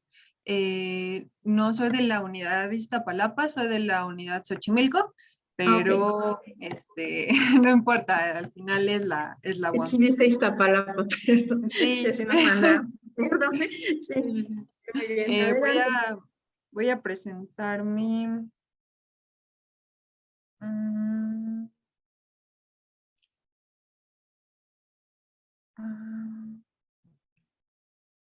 que no, bueno, ya está. Me avisan si la ven, por favor. Igual si me trabo. Sí te podemos ver, sí te podemos ver. Bueno, hasta ahorita sí te podíamos ver. Sí, nada más que cargue mi presentación. Ahí está. Bueno, pues yo voy a presentar voy a hacer una pequeña exposición sobre los profesores y profesoras de tiempo parcial, que aquí en México es muy común. Bueno, cada vez es más común esta figura de profesores y profesoras de contratación. Y bueno, tengo cuatro temas, un poquito. Primero tengo una definición, luego hablar sobre la contratación de los profesores y profesoras y, bueno, cuál es lo referente a lo simbólico y lo social, qué significa en estos tiempos ser un profesor de tiempo parcial y pues algunas conclusiones.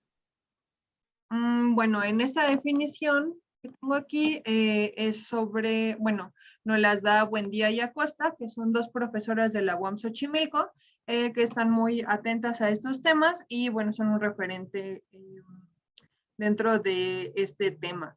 Nos dice que los profesores de tiempo parcial son profesores que comparten una misma condición laboral, a pesar de la diversidad de contextos institucionales, locales y nacionales donde se desempeñan.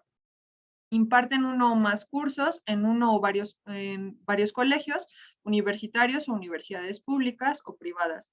Su salario es inferior en comparación con el de un profesor con una plaza definitiva, y los apoyos adicionales al salario están reducidos y las condiciones para impartir su cátedra son menos favorables. Es muy limitada esta cercanía con los profesores de tiempo completo, y bueno, el 35% de la planta docente en el país son profesores parciales. Como segundo tema tenemos la contratación y tenemos los tipos de profesores. Tenemos un montón de tipos de profesores que encubren dentro de los contratos estas formas de contratación que no tienen temporalidad, que no tienen antigüedad y todas estas cosas, ¿no? Tenemos los de tiempo parcial, los temporales, por honorarios, por medio tiempo, de asignatura, por horas sueltas, por sustitución, y que todas estas figuras al final se enmarcan dentro de bueno, las y los investigadores que hablan sobre los temas nos dicen que son de tiempo parcial, ¿no? Ahí los engloban en esa categoría grande, pero bueno, podemos encontrarla dentro de las contrataciones, como todos estos, con todas estas formas jurídicas. Bueno, en las universidades públicas tenemos, bueno, para la contratación tenemos que dentro de las universidades públicas se demandan profesores y profesoras para cubrir los cursos que se tienen. Ese es en el primer paso. Entonces la demanda es la que crea esta necesidad de tener más profesores que no solo tengan las bases, ¿no? la base de contrato. En el segundo momento, los órganos colegiados, que son cómo funcionan las universidades públicas aquí en México, la mayor parte de las universidades públicas, los órganos colegiados presentan hacia una iniciativa en la federación de cuántas son las plazas que necesitan para cubrir estos faltantes. La federación, en forma de Cámara de Diputados, decide cuántas plazas definitivas se le dan a las universidades, y bueno, ahí se hace todo un cabildeo entre la Cámara de Diputados y la universidad para ver cuántas son las que se necesitan y cuántas son las que podrían dar. Y en el cuarto paso se abre un concurso de oposición. Ya dadas las plazas a las universidades, se abre un concurso de oposición en las universidades y se elige el mejor perfil para la plaza.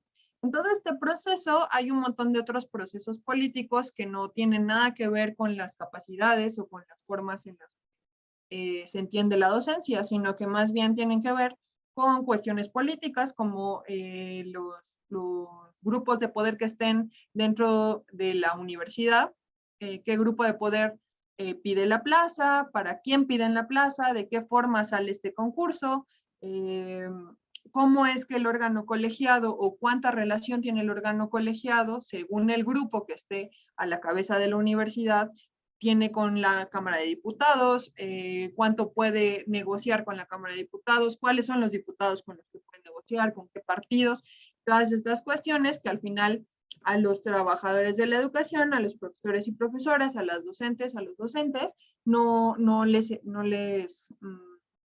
está en sus manos, pues, ¿no? Entonces tienen un montón de cosas que no tienen que ver con ellos y al final, pues, no hay plazas. Cabe recalcar que la Cámara de Diputados hace muchos años que no abre nuevas plazas, no le dan nuevas plazas a las universidades, en específico a la UAM Xochimilco. A la UAM en general no le ha dado plazas, casi siempre cada año se abre al menos una o dos, y en estos últimos años no se ha abierto ninguna plaza. Entonces, para entrar, la otra forma para entrar es, bueno, que se dejen las plazas, la jubilación, pero pues también tenemos muchos problemas para la jubilación y las pensiones para los profesores de más antigüedad, y pues es que ahí surge estos tipos de nuevas contrataciones para cubrir estas demandas en las universidades, ¿no? Y pues nada. En lo simbólico tenemos ¿qué significa, no? Ser un profesor o profesora de tiempo parcial. pues hay una desvalorización del papel como docente, y no tienes la misma forma, la misma figura que un profesor o profesora que ha dado clases toda su vida desde una plaza, ¿no? En la universidad, en la UAM Xochimilco, en la UAM en general, nace con el movimiento del 68, nace a partir de este movimiento, se forma, se estructura desde ahí, y en el 74, que es cuando nace, se invita a los profesores, que ni siquiera había muchos estudiantes, que todavía ni siquiera estaban titulados, y que son parte, ¿no?, de la universidad y de este proyecto, y que se construyen, que construyen la universidad como tal.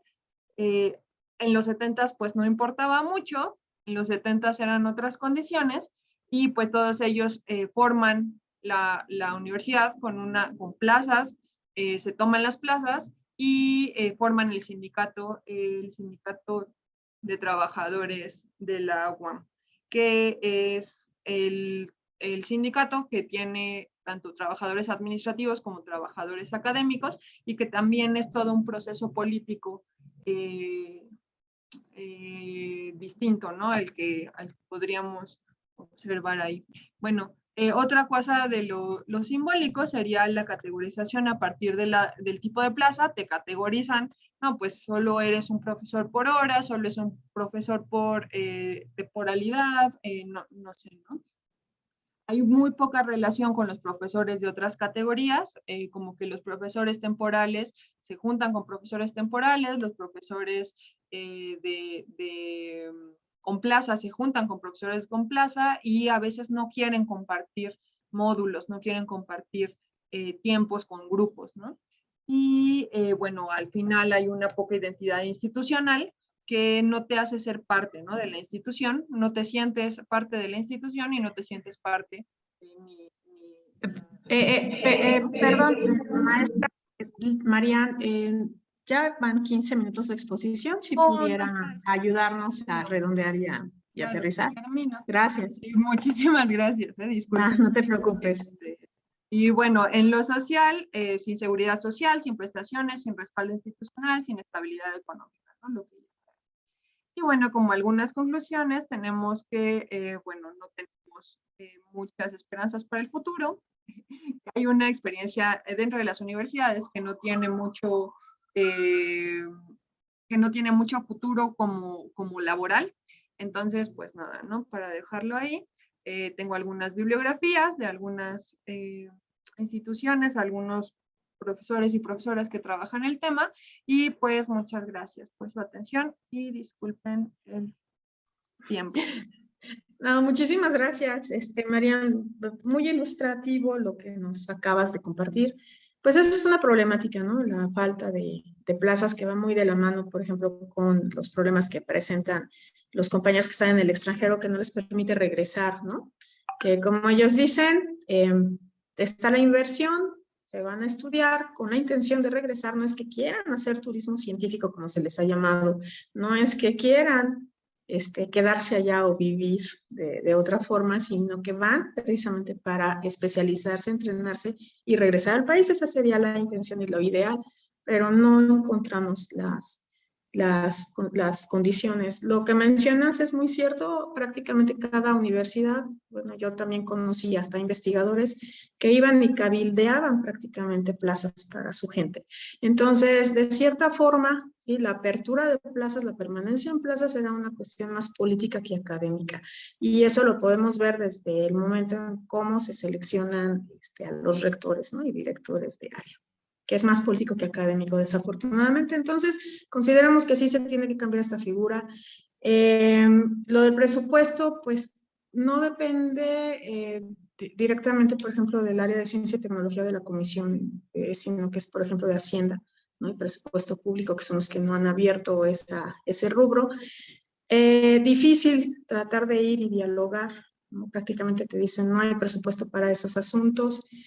Entonces, ¿qué se trata de hacer, no? Vamos a incidir, vamos a tratar, vamos a proponer cambios. Tampoco una nueva ley de ciencia y tecnología va a ser la solución, porque tampoco lo considera.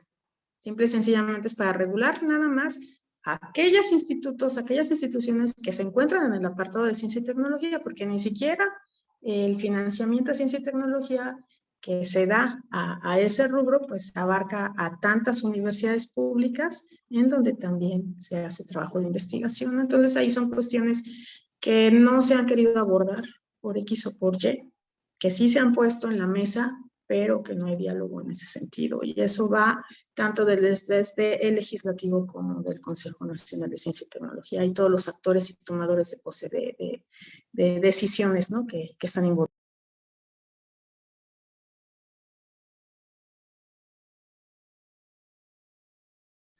Creo que estás muteada. Tu micrófono. Paola, te muteaste sin querer. Paola, te muteaste. Perdón, para continuar con el programa, está la maestra en ciencias, Keletsu, para que ella continúe. Keletsu Aspra Polo.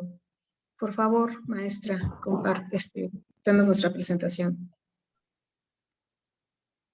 Muchas gracias, Rebeca. Qué bueno que nos ha tocado cerrar el foro del día de hoy. Me dio mucho gusto escuchar a los colegas. Creo que todo lo que han estado mencionando es el aspecto narrativo de lo que les quiero contar ahora, bueno, lo que les quiero mostrar ahora. Desde la Academia Mexicana de Científicos Precarios nos hemos dedicado a hacer visualizaciones, digamos, a hacer una abstracción de todo lo que justo narraron los compañeros. Y, ¿me permiten un segundo? Bueno, entonces lo que les quiero mostrar a continuación es cómo empezamos a hacer nuestro trabajo de visualizaciones, y en 2020, justo en la misma línea que la compañera Marian, les quiero narrar que en la Universidad Nacional Autónoma de México, como decía el compañero Yuri, pues es una universidad enorme con mucho prestigio, por supuesto, pero el 70% de las clases, al menos en la Facultad de Ciencias, están dadas por profesores de asignatura con contratos de 6 meses, de 3 meses, y lo que vemos en esta gráfica es que pues, lo que perciben la gran parte de estos profesores, que no llegan, por ejemplo, a los 5,000 pesos, a los 2,000 pesos al mes. Y del lado izquierdo vemos a los profesores contratados por la universidad, que pueden ser profesores asociados, medio tiempo, tiempo completo.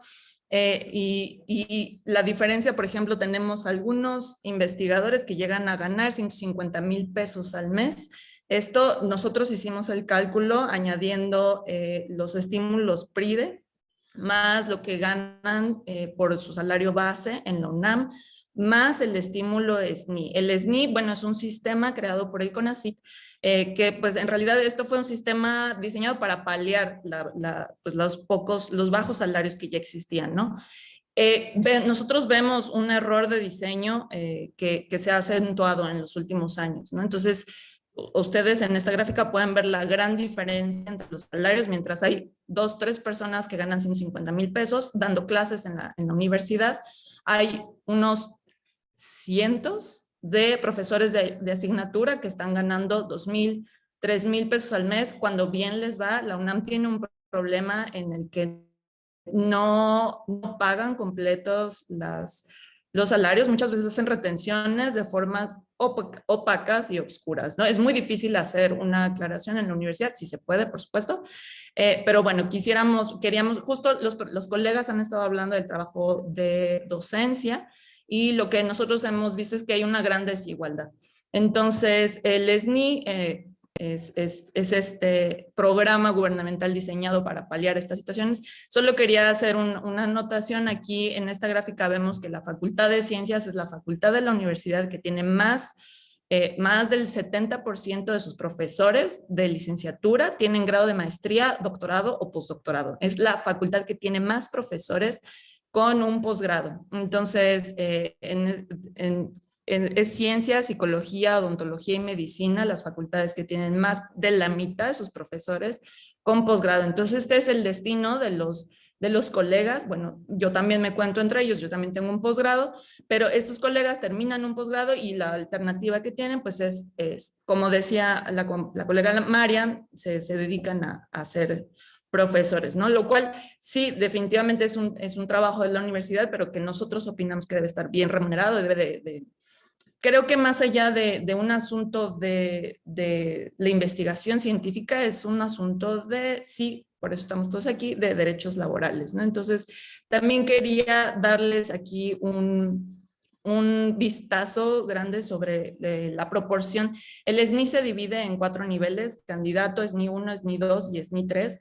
Y nosotros, por solicitudes de transparencia, hemos obtenido los datos de la composición, quiénes están en el SNI, en qué años y qué niveles tienen. Entonces, en esta gráfica vemos que desde de 2010 a 2022, 2021, está actualizada el año pasado. Lo que vemos es que el nivel candidato y el nivel SNI 1 aumenta, que son los niveles, digamos, más bajos, que tienen menos requisitos. Vemos que van en aumento, de hecho siguen una tendencia muy similar, mientras que los SNI 2 y los SNI 3 se mantienen básicamente estáticos. Si nosotros estandarizáramos estos números por la cantidad de población en México, probablemente los SNI 2 y SNI 3 no solo se mantengan estables, sino que disminuyen. O sea, es una, digamos, si lo hiciéramos por tasa, disminuyen, ¿no? Entonces, realmente el crecimiento del SNI el bonche se queda en los niveles más bajos, ¿no? Que uno son aquellos que te dan la menor remuneración y que también requieren, digamos, obviamente tienen requisitos menos complejos, ¿no? Porque, por ejemplo, para tú tener un nivel 2, 3 de SNI, pues tú necesitas tener, digamos, en el área de ciencias naturales, necesitas, por ejemplo, tener o ser líder de investigación. Para tú ser líder de investigación, como decía el colega, necesitas un laboratorio establecido. Para titular estudiantes, tú necesitas un laboratorio en donde los puedas recibir, puedan realizar experimentos.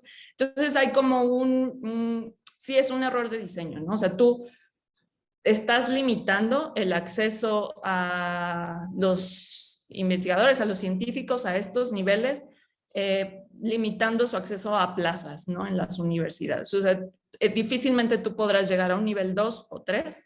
Es muy probable que, de hecho, la mayor parte de los SNI se quedan en nivel 1 y pues no sé si ya me pasé, pero bueno, de tiempo. Y otro tema del que es importante hablar, pues es la diferencia en la representación, ¿no? Las mujeres, ¿qué tanto están representadas en el SNI? Y entonces vienen y nos dicen, no, claro, es que hay paridad y el 50% de los integrantes del SNI son mujeres.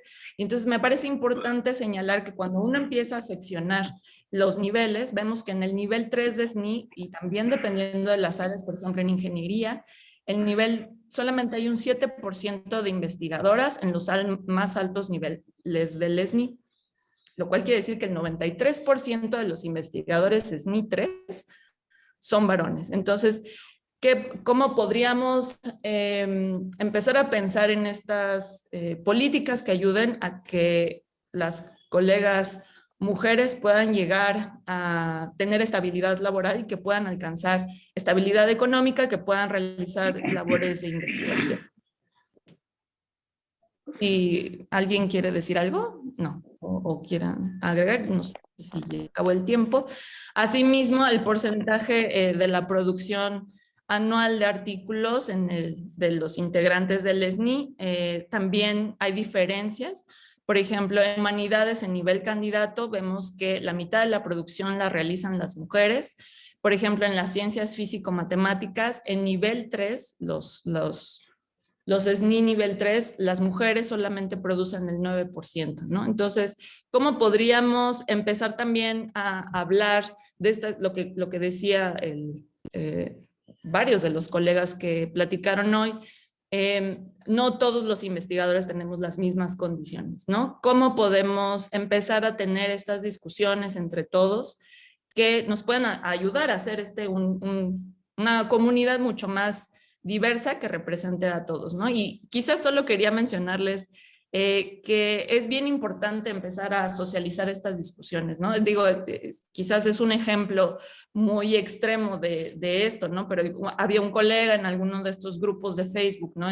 Y justo estábamos platicando de las remuneraciones, ¿no? De quién debe de discutir, quién debería de estar en estos diálogos, en esta discusión. Y el colega dice, no, este tema de discusión no le corresponde a todos los integrantes del SNI.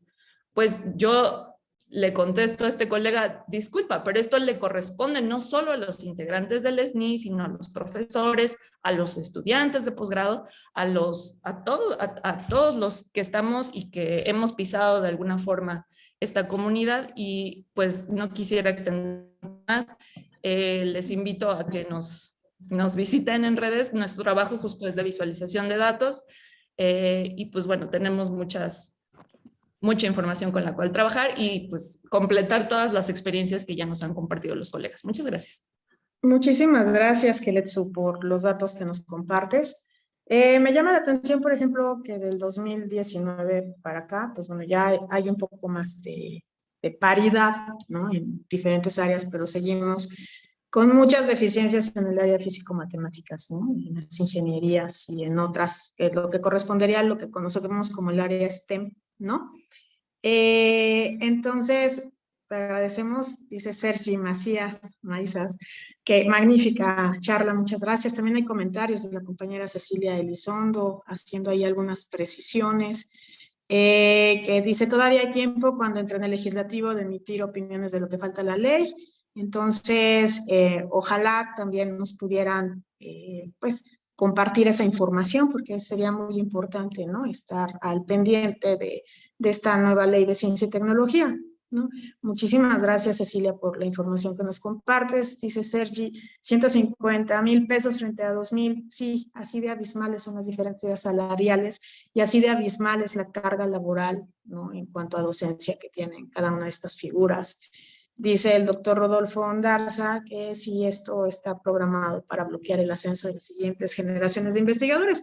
Pues aquí yo no creo que sea tanto un bloqueo de siguientes generaciones de investigadores, y corríjanme si estoy equivocada, sino que más bien, pues en esta misma dinámica, ¿no? De no generar más plazas y espacios, pues como que está llevándonos también a una reducción considerable en el número de investigadores del SNI, que se da pues de la mano con lo que comentaba Keletsu, ¿no? De que pues yo soy SNI, tú no eres SNI, entonces yo soy investigador y tú no, aunque estén en la misma academia.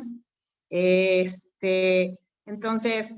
Quisiera solo añadir una cosita.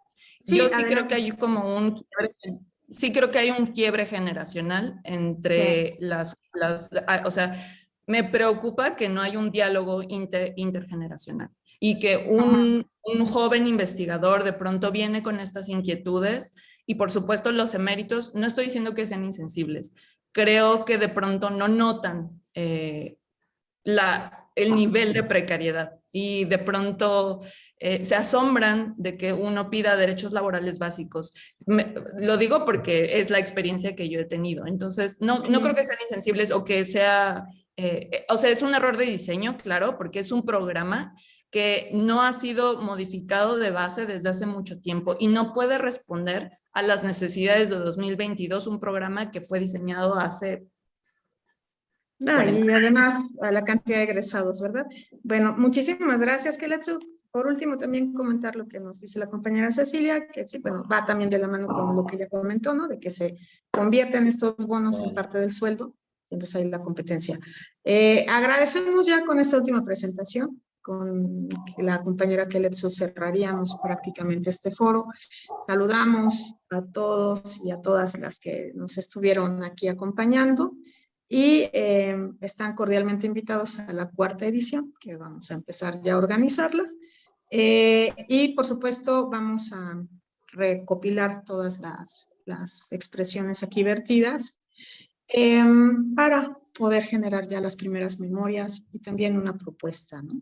Que pueda llegar a los diferentes gobiernos que tenemos en cercanía, ¿no? A los tomadores de decisiones, para llevar y que no se quede nada más en los comentarios o en la expresión, sino también en ejecutarlos. Muchísimas gracias a todos y a todas. Julián, Marcelo, no sé si quieran ustedes completar algo para cerrar el foro, para agradecer y continuar entonces con nuestros trabajos. Ya saben, seguimos en contacto a través de chats, a través de foros, a través de organizaciones por país, para continuar con nuestros trabajos, ¿no? Definitivamente van para largo. Hasta luego, muchas gracias. Hasta luego. Julián, ¿no quieres decir algo? Marcelo, si anda por ahí. Si no, pues bueno, damos por concluido este tercer foro y quedando abierta la invitación para el cuarto. Muchísimas gracias a todos y a todas. Les agradezco a todos. Muchas gracias, Paola, Rebeca. Gracias. Gracias. Y a todos y cada una de ustedes que participaron en este evento desde la salud desde FEDUNA Argentina. Muchas Perfecto. gracias. Gracias. Muchísimas gracias. Gracias a todos. Un abrazo. Hasta luego. Igualmente, hasta luego. Bye. Ahí quedó la Gracias. ley, Paola. Ahí Sí. puse el anteproyecto. Perfecto, pero pues estaría bien una invitación con esos grupos de diálogo. Estaría Sí, genial. va. Muchísimas gracias. Hasta luego. Gracias. Finalizo.